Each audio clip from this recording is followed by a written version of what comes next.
Bonjour Adrien Gindre. Bonjour Bruce. Votre invitée ce matin, Amélie de Montchalin, ministre chargée des comptes publics. Bonjour Amélie de Montchalin. Bonjour. François Bayrou a présenté hier son diagnostic en vue de la préparation du budget 2026. Il a promis de dire la vérité. Alors on va tâcher d'être très clair ce matin avec vous.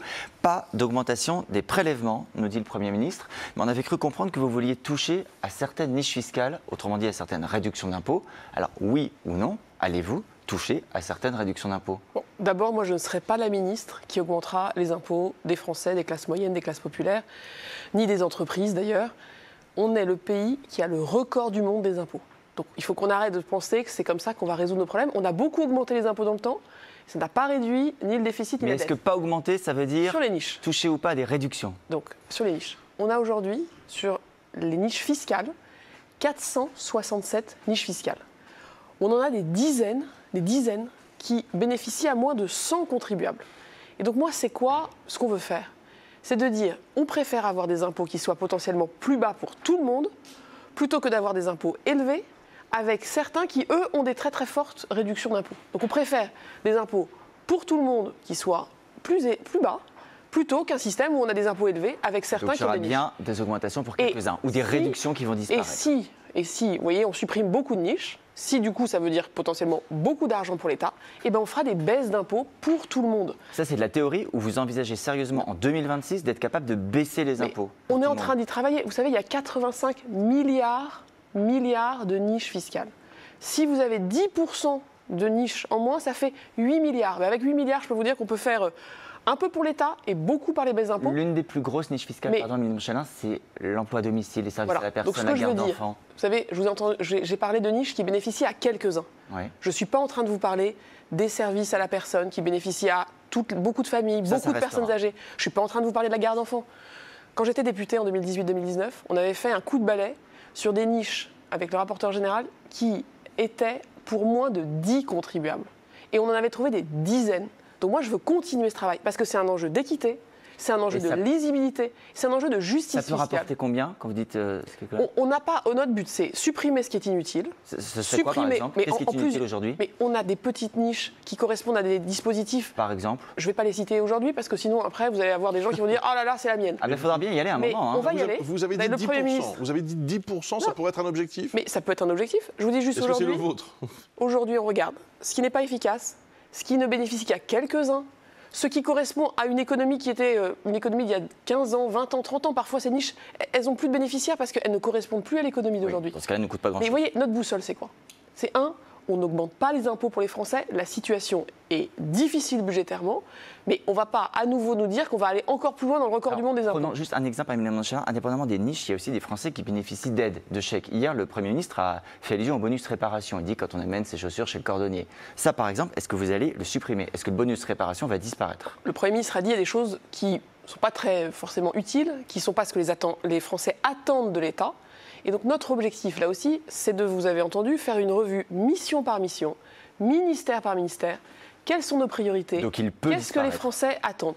Nous, notre objectif surtout, c'est que le travail paye, qu'on ne vive pas de ces chèques temporaires et de ces aides. Je crois que tous les Français, qu'on soit de droite ou qu'on soit de gauche, on veut dans notre pays vivre mieux de son travail et pas vivre mieux des aides. Vous savez, aujourd'hui, on a un problème majeur, c'est qu'il y a des gens qui disent « Oh là là, si je suis augmenté au travail, je vais perdre des aides ». Ça, c'est un scandale. Comment dans un pays, vous voyez, on a dit hier, on a trop de chômage des jeunes, trop de personnes dites seniors qui... Mais ce n'est pas qu'on ne travaille pas assez, c'est que c'est un fait. On a trop de chômage chez les jeunes, trop de chômage chez les seniors.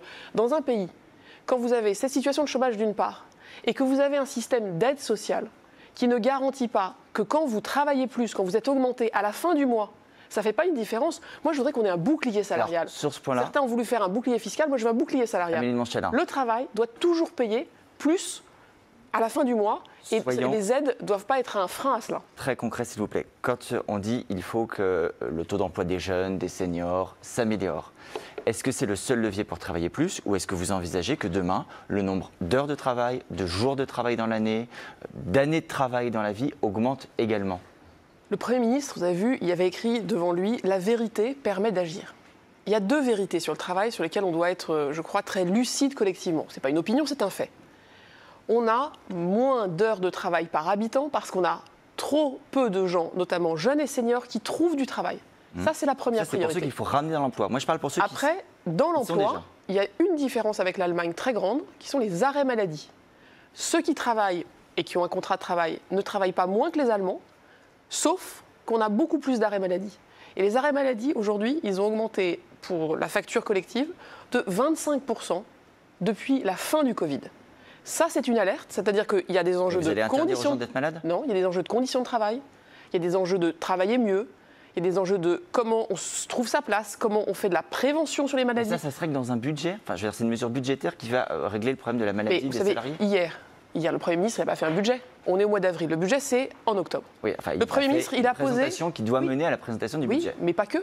On a parlé travail, on a parlé conditions de travail, on a parlé innovation, on a parlé soutien aux entreprises. Pourquoi ? Parce que le Premier ministre, il a dit voilà, on entend des hommes et des femmes politiques toute la journée nous dire dites-nous la vérité. Cette vérité, on l'a posée. On a montré quels sont nos grands défis pour qu'on reste un pays souverain, un pays indépendant, un pays qui crée des emplois. Et donc, il y a des sujets qui concernent le budget, mais il y a des sujets qui concernent d'autres enjeux de notre pays. Alors, typiquement, vous parlez de la question de la maladie. La Cour des comptes, en début de semaine, a fait une proposition, moduler les remboursements de la sécurité sociale en fonction des revenus. Ça permettrait justement de faire des économies. Hier, votre collègue Laurent Saint-Martin, à cette même place, n'a pas fermé la porte. Est-ce que vous considérez que c'est une piste qu'il faut explorer, qu'il faut retenir même ? Ce qu'il faut d'abord redire, c'est qu'aujourd'hui, la sécurité sociale a un déficit de 22 milliards d'euros. Si on continue d'avoir un déficit chaque année de 22 milliards d'euros, nous allons tuer la sécurité sociale.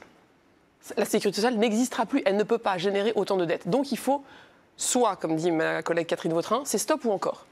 Soit on la remet sur pied, et j'y travaille avec Catherine Vautrin pour que nous proposions à la fois quelque chose qui réponde aux Français sur leurs besoins de santé, le vieillissement, les déserts médicaux, mais qui, d'autre part, permettent de revenir à l'équilibre.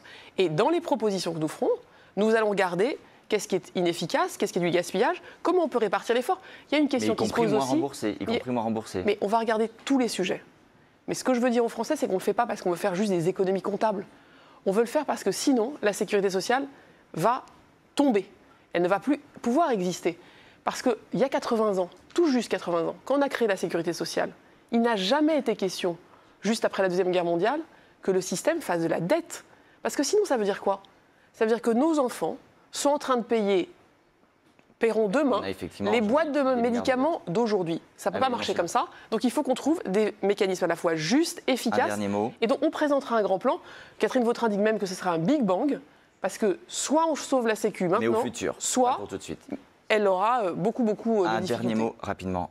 Quand le Premier ministre dit le discours de la vérité, est-ce que la vérité, Amélie de Montchalin, c'est pas aussi reconnaître devant les Français qui nous regardent qu'Emmanuel Macron et que ses gouvernements ont commis des erreurs depuis 2020 ? Il y a certes eu le Covid, des crises, sauf qu'en fait, notre dette, notre déficit se sont aggravés quand d'autres pays ont rétabli leurs comptes. Est-ce que la vérité, c'est pas avoir l'honnêteté de dire ça aussi ? Alors, moi, j'ai beaucoup d'honnêteté, j'ai beaucoup d'humilité devant vous. En 2019, nous avions remis la sécurité sociale à l'équilibre. Nous avions un déficit qui était de moins de 3%. Édouard Philippe, les premières années du quinquennat d'Emmanuel Macron, avait remis de l'ordre dans les comptes. Mais depuis... J'étais une députée et on l'a fait ensemble. Depuis, on a eu le Covid, on a eu la guerre en Ukraine, on a eu l'inflation. Mais on a moins maîtrisé. Mais on a eu, et je reconnais qu'il y a certains dispositifs dont on aurait probablement dû mettre fin plus tôt. Mais rappelez-vous les débats à l'époque. Toutes les oppositions. Et pourquoi le gouvernement ne fait pas plus ? Et pourquoi on n'a pas plus de soutien sur le carburant ? Et pourquoi ? Donc c'est une responsabilité collective. Bien. Nous sommes en responsabilité aujourd'hui. On n'est pas là pour chercher des coupables. On est là pour nous dire, regardons la vérité en face. Le monde, par la guerre commerciale, par la pression de défense, est instable. Soit on reste une puissance et on regarde nos problèmes en face, soit malheureusement, c'est l'impuissance, c'est les extrêmes. Et c'est le déclassement de la France. Nous ne le souhaitons pas. Merci Nous avons beaucoup. mis tous les faits sur la table. Merci Amélie de Montchalin. Merci Adrien Jean.